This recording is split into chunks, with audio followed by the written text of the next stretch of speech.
Hi, Babushka.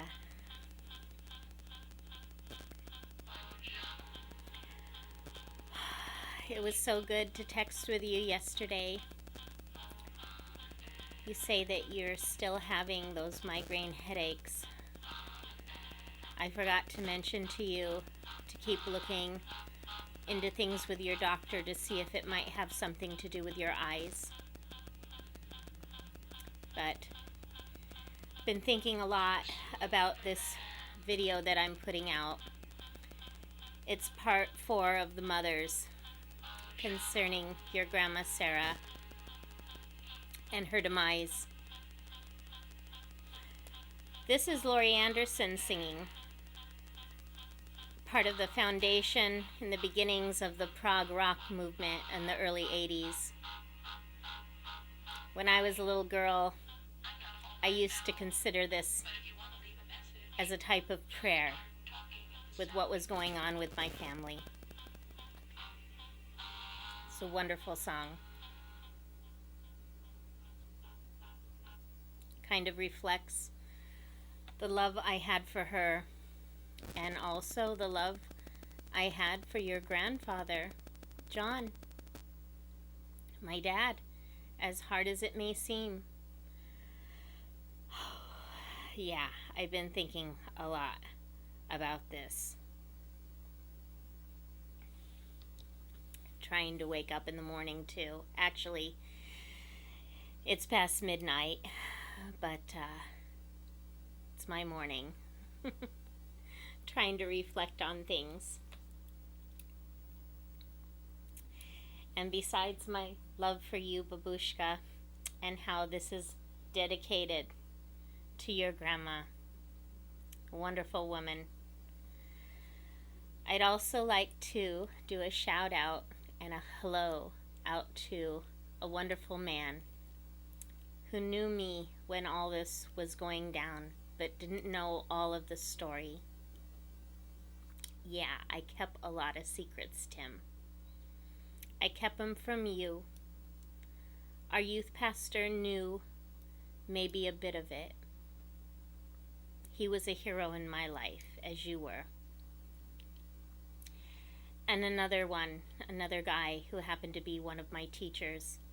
That'll be addressed in the final video that I'll do next after this one. You are all supermen in my life. Despite my dad's faults and my brother's faults, there were a lot of them. There was a reason, and it was really healthy, that I cut off, especially from my brothers, completely. I had a lot of good male mentors. I'm so thankful. There must have been some kind of being, or I don't know if it was just dumb luck on my part, or some kind of spirit following me to make sure that I got through this mess. But through it, I was told by one of my male mentors in particular, one who I came to love so dearly in the future, that it was like I was walking through a war, or I was in a sinking ship trying to get water out in buckets as the ship was sinking. It's so true. But we'll continue on here, and then to let people know ahead of time, some things are a little bit graphic and a little bit tragic. It's not done with yet here. If you feel like this may trigger you in some way, you know, go play. Go play on the elevator somewhere. I'm good. You don't need to watch this. But people who want to take this journey with me and listen to these stories, and later on they're going to go into clip arts and graphics, because I got a lot of them. We're going to take this and turn it into a form of art, and turn it into a gift for my daughter Babushka and for her husband Tombo and anyone else connected with them. We're going to make it into something good. But, okay, let's move on. Let's move on with this. It's been very hot out too, and have to keep on keeping on. Have to keep working and staying positive. Have to keep taking care of myself. And Babushka, you gotta keep taking care of yourself too, girl. Don't give up. You're gonna be fine. Summer's not over with yet. And you don't know what's gonna be around the corner. We made it out of that town.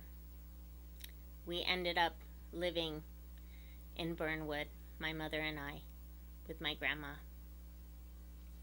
Wonderful thing. Grandma dearly loved me. And, you know, she was hard on me too. I was full of anger, and a lot of me was really numb. She became my counselor for a short while in a way because of my not eating. She would fill me with all kinds of fatty foods to put weight on me. And she would get frustrated with me. At the same time, she was helping take care of Mom. Mom was helping out taking care of her. Grandma described it as the blind leading the blind. Because Grandma knew that her time was coming. I didn't know that. Before she died, the day before she died, I remember her being in bed and me waking her up because it was time for coffee and toast and whatnot. But I had just bought a brand new dress from some money that I had saved and earned up. I had bought it at a big department store in Salem, and I wanted to show it off. I remember twirling around, showing it to her, and her being so proud of me. It was around the first day of school. I was still going to the public school in Humbleton, and that's okay. Just being partially away from that Catholic school was good enough for me. And then my brother Eddie, he was already at the high school, so we only saw each other for maybe a few minutes out of the day, and I would just avoid him like the plague as much as I could. He would always try and engage or say something smart-ass to me. But I remember wearing that dress and then coming home. Grandma wasn't there. Mom told me that she had passed peacefully in her sleep. During the day, she kept napping. And Mom arranged the funeral. Everything was fine. It was a wonderful funeral. Mom didn't grieve too much because she felt like it was her mother's time. And Mom was so positive during that time. She was free, away from all that situation, and she had goals in her life. She wanted to get back up on her feet. She wanted to heal. She wanted to get a job. But it wasn't easy. And I was very rebellious. I remember before Grandma died, and then while I was a little girl, she had a saying, "Pretty is as pretty does." Says a lot. I don't know if she learned that from growing up as a Mormon, or if it was just a common saying from her generation. But to this day, I always use that saying, even at work. and oftentimes I can't even live up to it. There are times I haven't been so pretty as well, you know. But Mom and I wanted to continue. I was at the public school. I had done one more year of playing softball, which was great. That was the only thing I was good at in a sport, was hitting the target. In physical education class too, and I remember, oh my goodness, because it's such a small town, we only had one physical education teacher. And the Catholic school and the public school would meet together for that class, along with home economics and wood shop. But I remember watching Eddie miss the target when we would play archery. We'd do archery together. And then I remember his friends laughing at him, because when it was my turn, I would hit the target. The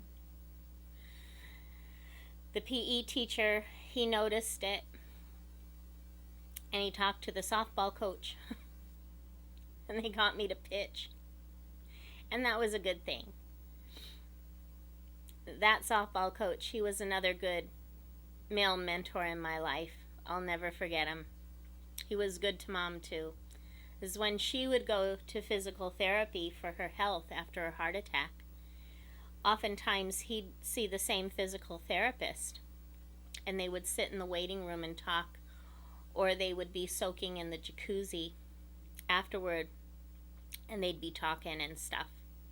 He was an outsider to that town, and he saw a lot of creepy things too. But anyways, before I go off on a tangent, because I'm trying to avoid certain things, we're going to hit this target here. Mom and I move out. We're living there. We're doing okay. She's out looking for work. This was the year 1986. Now looking back on it, I can see the complications with her looking for work too. There weren't a lot of people hiring, and people who did have stable jobs were holding on to them for dear life, because this was one of the biggest economic financial crashes, a real crisis.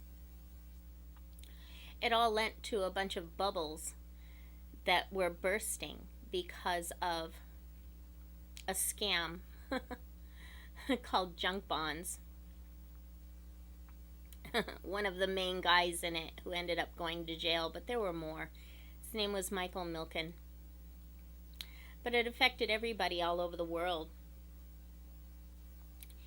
If I could only know then what I know now, the conversations this wonderful woman and I could have had together. Because she felt really guilty. She blamed a lot of it on herself. She blamed a lot of it on her health. She thought, and the doctors told her, it was sciatic nerve pain. But it was so intense. Some days were good, some days were bad.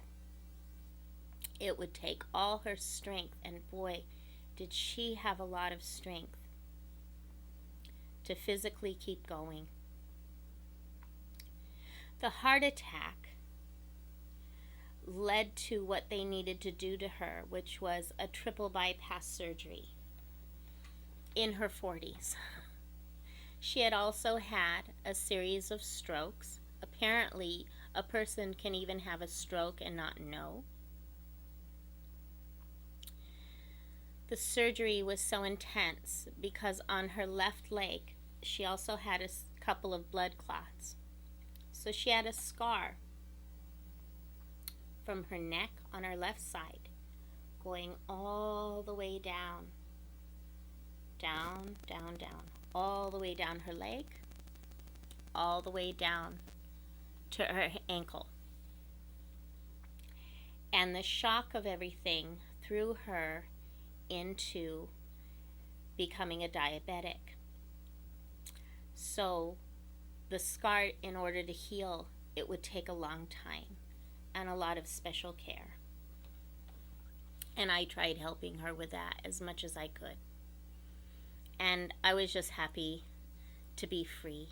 I was starting to make new friends, although I was going to the public school. I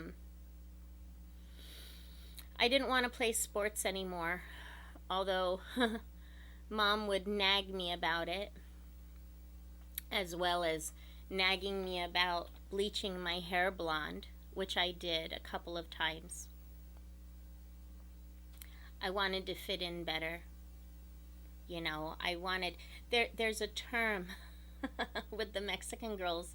They call it honey blonde chica. Although back then too, the white girls, everybody was bleaching their hair and perming it, frying their hair, using tons of hairspray. They wanted to fit in. They wanted to look good. But Mom was so pissed off about my hair. You would laugh. The things that she would make me do. She would make me pour apple cider vinegar over a sink to get rid of all the hair gel and the hairspray. She would also get mad. I don't know, you and I have talked about this before, but part of my hair, the area underneath, is curly, like Brillo pad. So oftentimes I have to take an iron to it and straighten it out. And I think you remember me using all kinds of oils and stuff too to keep it moisturized. She couldn't understand it. Although she didn't want me to cut it off. When I was little, I had to fight her just to have these bangs here. She wanted it long, but she called it the rat's nest. We would fight. We would nag each other. We'd get on each other's nerves. But we were relieved, you know, and it gave her a form of independence. She could wear the clothes that she wanted to wear. She could eat the foods that she wanted to eat. When Grandma died, we had a small amount of money, a small inheritance, not a lot. Most of it got eaten up by the medical bills, stuff that the insurance wouldn't cover. My dad was court ordered to pay child support, which he never did. Maybe he paid 1 month, and that was only like 1/10 of it, what was required. And he was also ordered to pay alimony. She never got 1 cent. So we were kind of hanging by a thread and having to really budget our money. I didn't realize the reality of it, though. I was just a little kid, and I was only thinking about things from a girl's point of view. And I was so full of anger. Oh God. But I kept it bottled up inside a lot. Once in a while, when it would come out, it would explode. And you know that part of me, honey. Oh yeah, you know that part of me. A lot of that subsided, and I've moved on, and I've become a better person, or at least the best person I can. I'm not perfect. And this is not a type of pity party either. Things happen. I'm not the only one where some form of tragedy might happen to them. You pick up the pieces and you move on and you try to heal. Although the stuff that I went through, people compare it to being in a war zone. And the society I lived in and the relatives that I was around, people kept things secret. Like I said, that small town, they had their own rules. There were a couple of things between my dad and I would consider last straws. Later on, I got through to him, but that's another story. It's an amazing story, and I can't wait to tell you. It gave me the strength, that and I'll tell you, and I know, Babushka, you've had some bad experiences with the Christian churches and whatnot, and I totally understand. Some of the bureaucracies of those are just weird and insane, depending on where you go. So, you put your faith into other things, into tarot and the cards, you know, astrology, and that's great. That's another form of spirituality, and that's great. I love you for that. I do that a lot too. To me, it can be anything, you know, it's just your feelings within you and within other people. And that's how my mom thought of things. She just wanted to be a good human being. But let's go back to last straws and another reason why I had had it. Not just with the Catholic Church, but also with that Catholic community around me. Mom and I would go into Humbleton. We actually went twice. In small towns, I don't know about today, but back then, people didn't have to worry about leaving their cars unlocked or their houses locked up. Pretty safe, you know.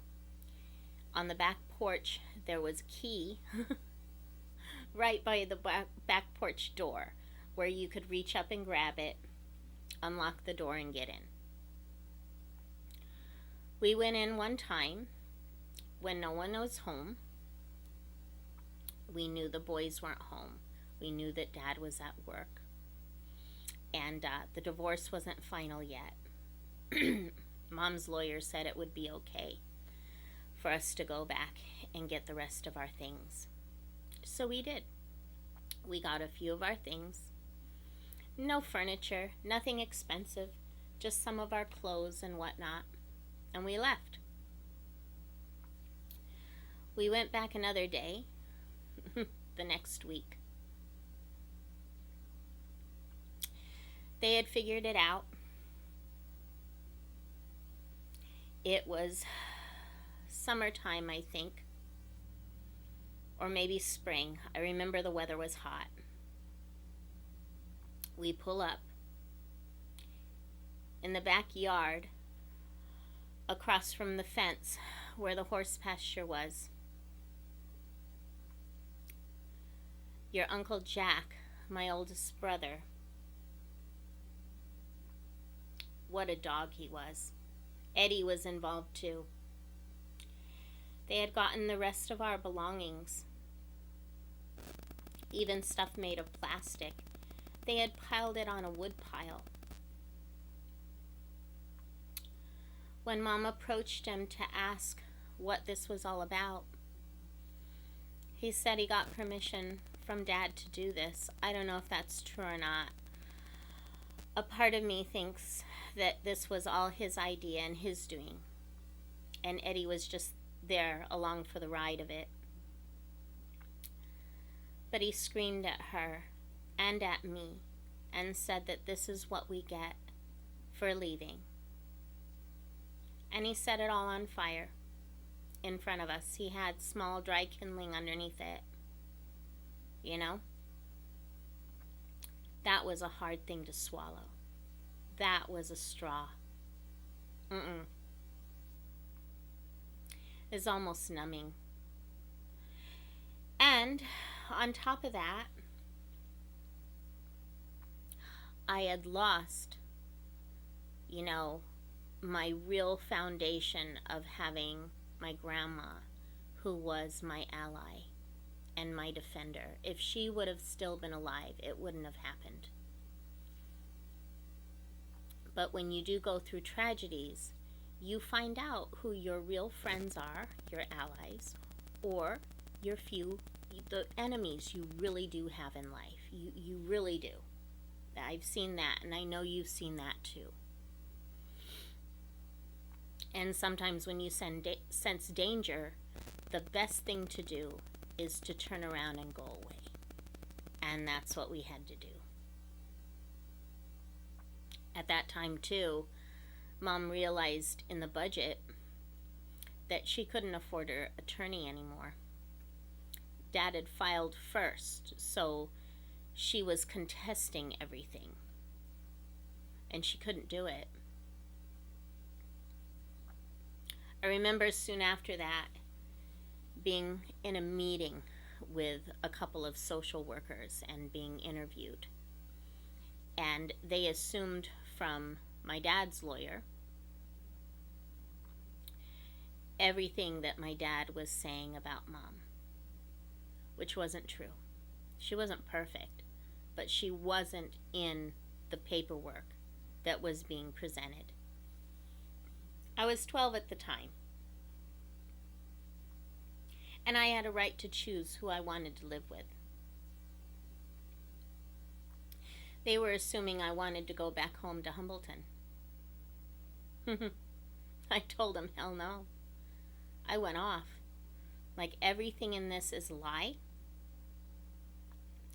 It didn't even fathom me, though, to speak about the goings on in that society. But I said enough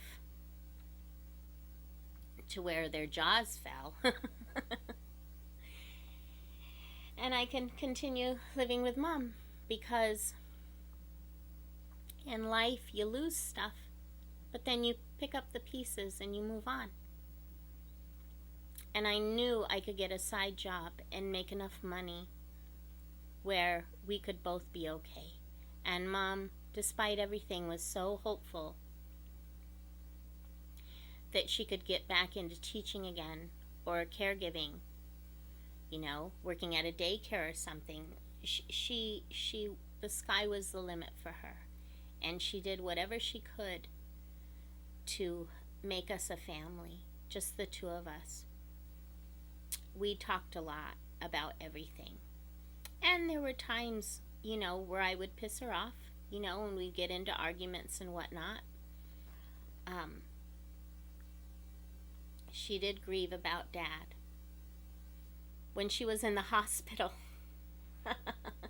even after a heart attack, she was hot. It was such a beautiful woman. I remember some former co-workers of hers from her school. One was a teacher and the other was a janitor. They greeted her with bouquets of flowers. And then we had a new neighbor that lived behind us that sold Mom a brand new vacuum cleaner. I think he practically gave it to her for free. He would greet her too with bouquets of flowers, and it made me mad. I was kind of possessive, and I had a lot of fear in me, I didn't have a lot of good examples, I was afraid of her getting hurt again. And I remember her sitting down telling me that she wouldn't have a relationship with any other man again,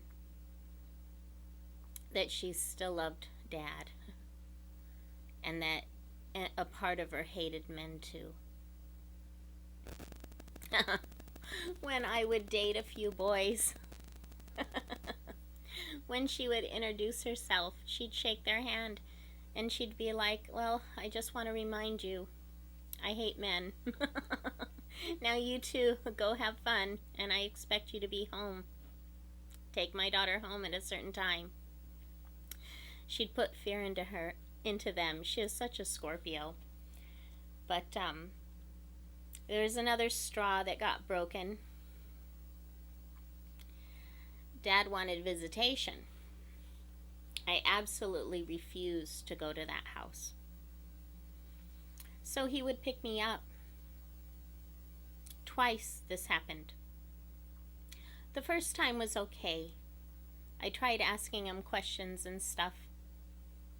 He tried to fill me with propaganda that Mom's prescription medication was turning her into a druggie, which wasn't true. And on and on and on, just ranting about this and that. We ended up okay during that time. But the second time was for my birthday. Now, back then, because Dad, he walked with canes and braces, or if we went to big events, we'd get out his wheelchair. But most of the time, shopping with Dad, if there wasn't another adult to aid him, or if there was no way of him going into the store, we would go to a department store or a place where people knew him. You go into the store, you'd pick out what you wanted, you'd come back to the car and you'd tell him how much it costs, and then he'd write out a check. In this instance, we did do that. We actually went to Burnwood, to my new town. I wanted fabric for my birthday to make some stuff. On the way there, we got into another heated argument. The same old bullshit. And I absolutely refused to listen to what he had to say. I was not going to be conned into this game. But we pull up to the parking area and I go into the store. I pick out what I want. I come out. He's gone. He left me.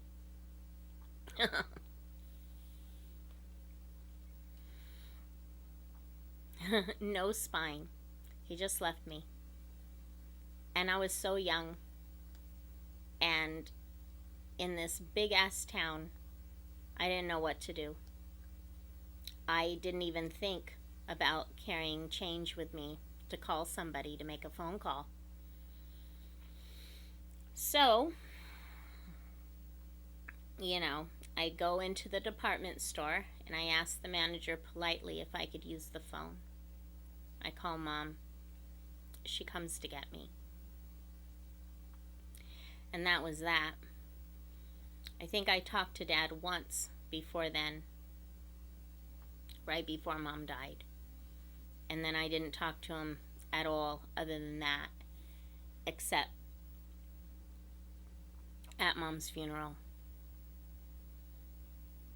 And then, I'll tell you later, it gets better.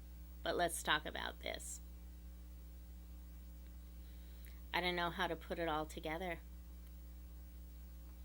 Mom kept us busy.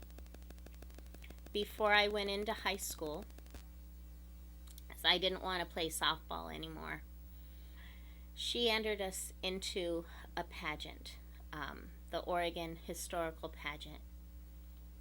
Has a lot to do with making Oregon a state, and it was a wonderful place, where it occurs. It's over where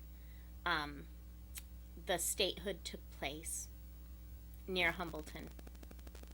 Lots of tourists come from all over the world to see it, and different states and whatnot. We actually have one of the plays on video, if you ever want to watch it.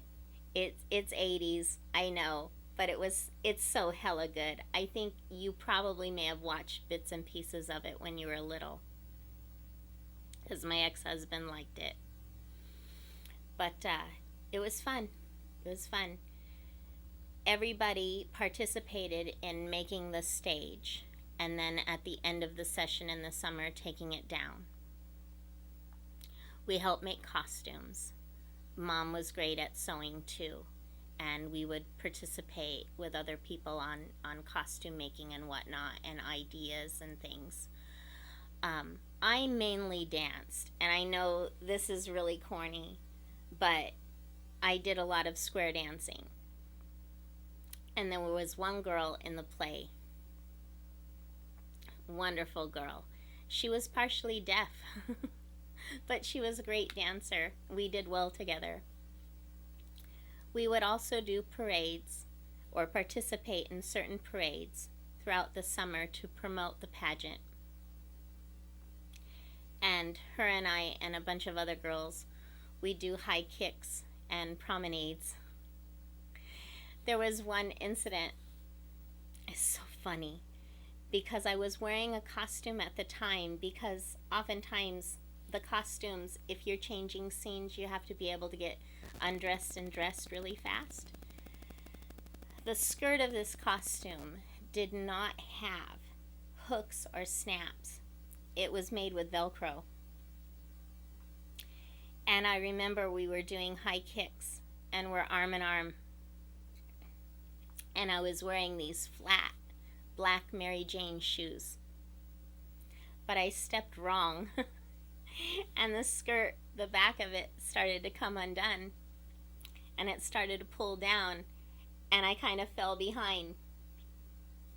There were some people out in the crowd, some young people who liked me, who knew me from school. And they started laughing because my bloomers were starting to show. I had these huge, like puffy, lacy bloomers underneath. And I pulled up my skirt and I'm trying to catch back into the group. And we just played on it. We just made it into comedy and then got back into the rhythm. Absolutely hilarious. But Mom did well in the play, and Dad and the boys actually went to go watch us a couple of times. She was the only white chick in the group who didn't have to wear makeup to look like a Native American. And she played a bit part at that, of a Native American mother grieving her child with her partner, this guy who played a French-Canadian fur trapper. Absolutely fantastic. And they had the vintage guns and whatnot firing. It was beautiful. And at the end of each performance, we would sing the state song for Oregon. Our Oregon. It was good. We also worked with a local celebrity. Some people who are watching this video will totally know who I'm talking about. A guy named Dallas McKinnon. We were only with him for a few months. He soon after that retired and was replaced. He was the main narrator for the play for years. And he was in popular commercials for department stores and certain events at the TV stations in Oregon, the major ones. And then he did voices for some Disney cartoon films and also for the Gumby cartoons. It's funny with celebrities. He always appeared to be this wonderful, happy-go-lucky guy. In reality, he's kind of an evil jerk. And very standoffish. But his son was a hella cool guy and a really good guitar player.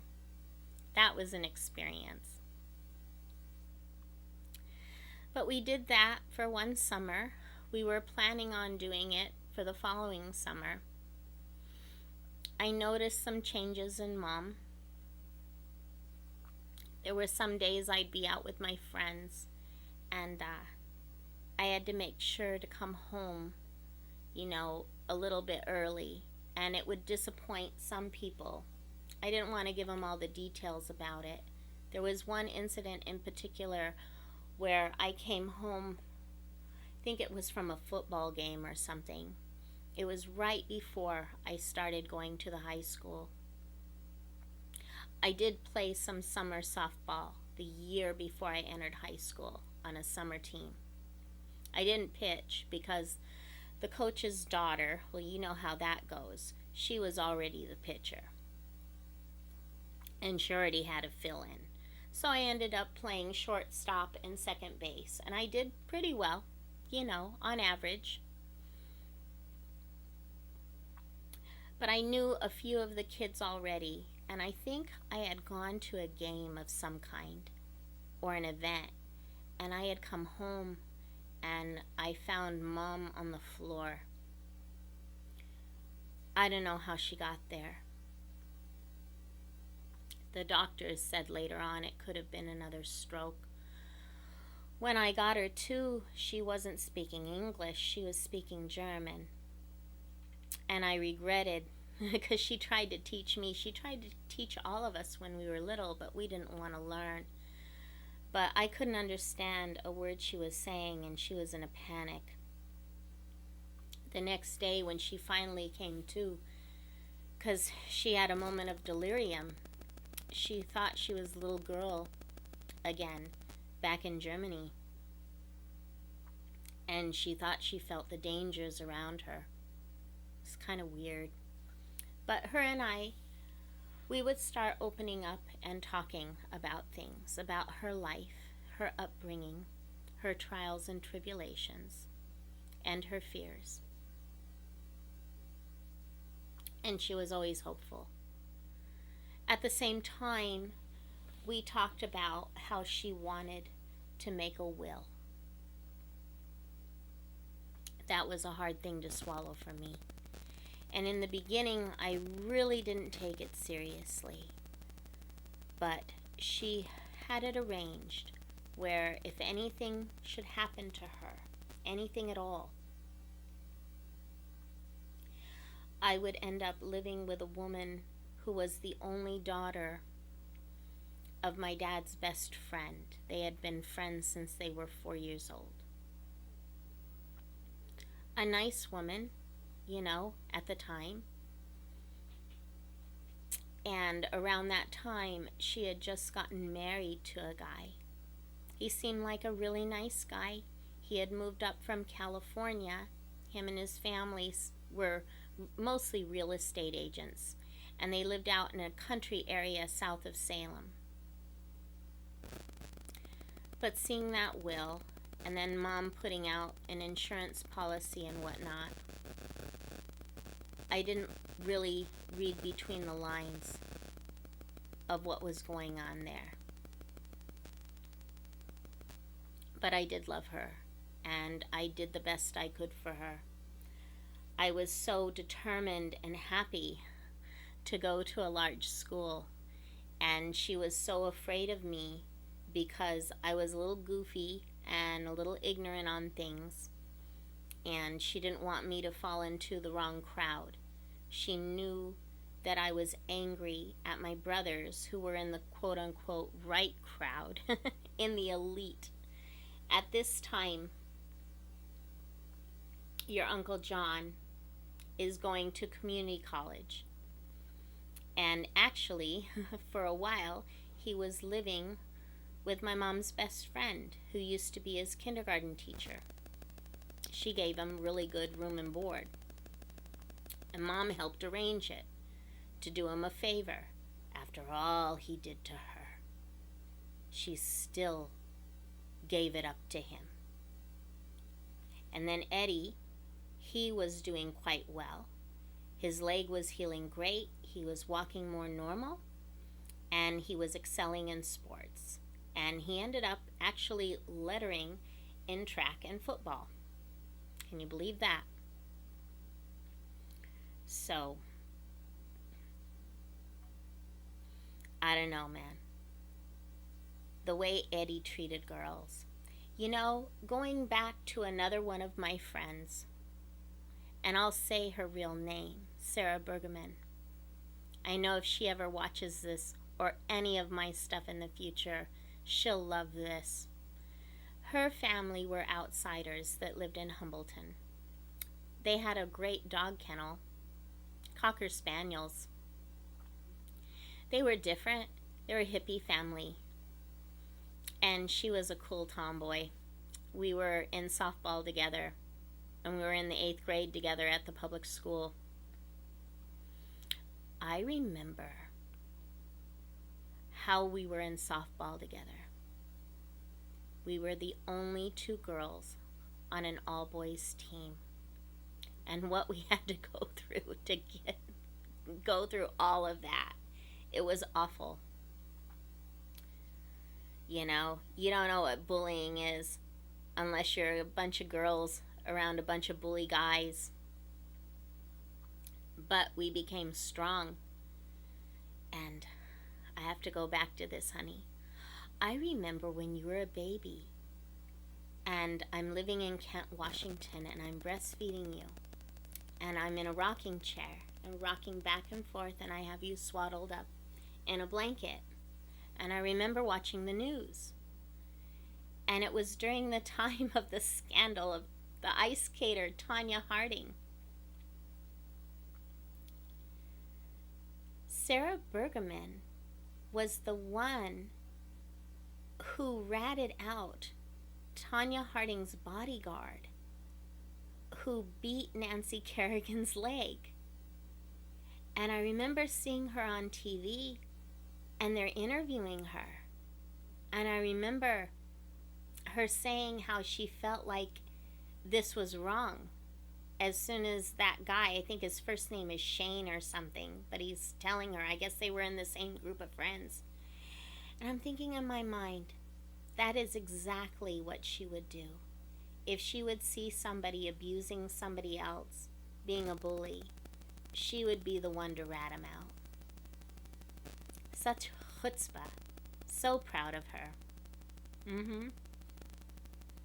But going back to Mom. I enter school. It's my first year. I know a couple of the girls. I don't know everybody.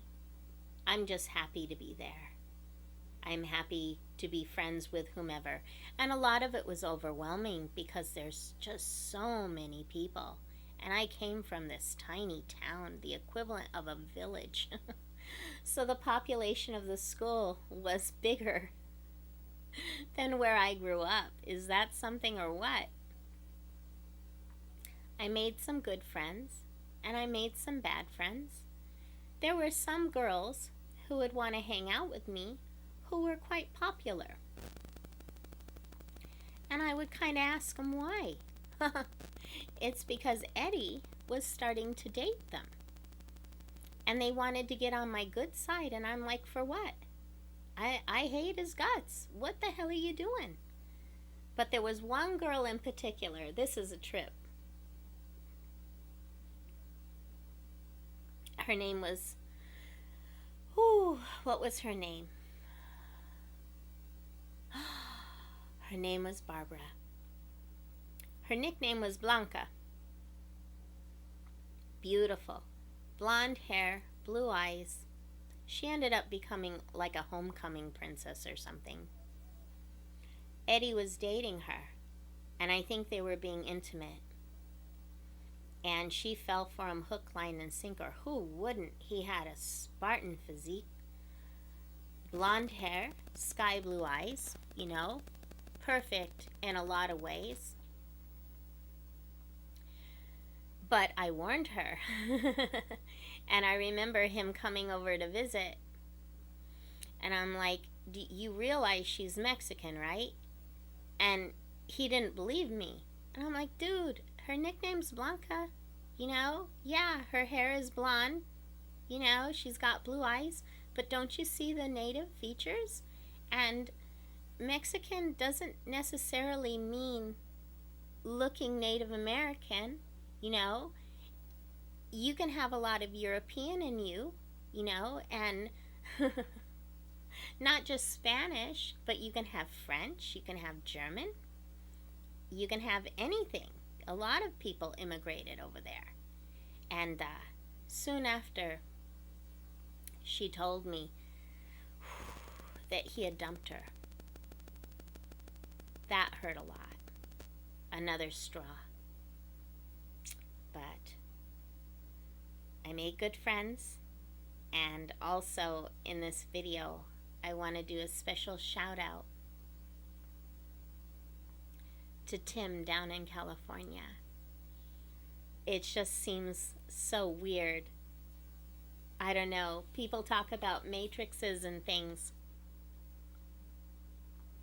that you reached out to me, and I'm so happy for you, and you're gonna do fine. Like I said, things happen, and we pick up the pieces, and it makes us stronger in the end. And we move on to better things. And you're going to too. I'm so happy for you. And so happy to see you with your children. That's an awesome thing. But Babushka, I feel like it's important for you to know these things just to see the dynamics of it all once again. And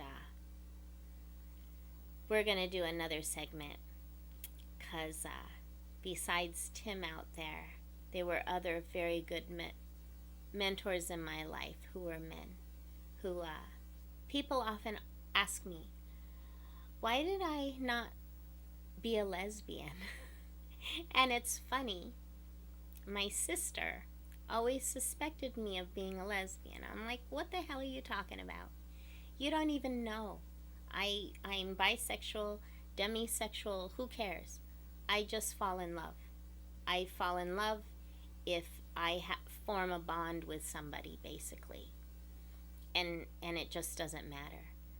I had a lot of confusion growing up, but I think a lot of it was because of my upbringing in the Catholic Church, which always made me feel guilty.